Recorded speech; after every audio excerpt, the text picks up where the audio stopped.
You can use EAP, so you can use counseling services if you need that. You can also make sure that you try to work on both sides. So I'm adamant about making sure that I expend the same amount of energy at work and use that same amount of energy for leisure time so that I can have a work-life balance. Well, as a person who's very involved on campus in different aspects of the campus, I'm able to plug in what I'm learning from as a DPE, especially what we're learning when we teach classes or going through our trainings to become a DPE, just to truly balance yourself.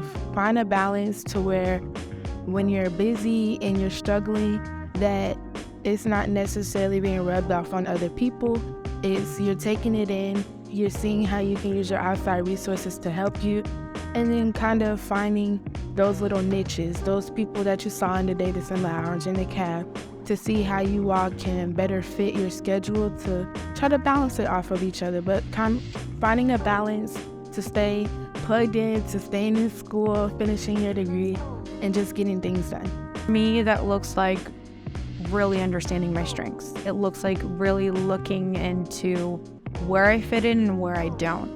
I've had to learn through a lot of trial and error that there are some things that I really, really wanted to do, but there were aspects of my personality, there were talents of that I had where that just didn't fit the mold. It wasn't where I needed to be, and I ended up opening myself to other opportunities, and I found that was, where I could grow. That was where most of my potential was happening. So it's really just about focusing on knowing who you are, knowing what you can bring to the table, trying, because even if you fail, at least you tried, at least you attempted something, and just trying to see where you fit in and not being afraid to fail, and in the midst of all of that, managing your time as wisely as possible, especially if you know you have goals or plans that are extended in towards the future, past CSU or past the current institution that you're in.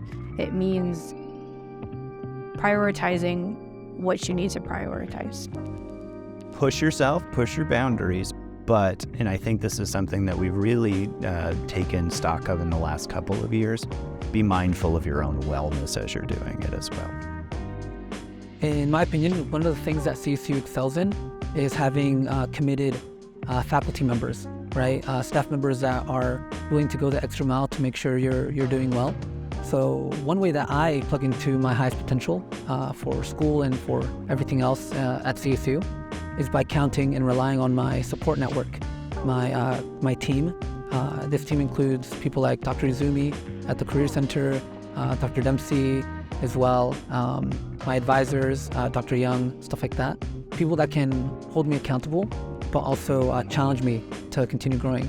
So simply put, I think that as an individual, you have to use your resources. Count on the people that you trust and let them guide you.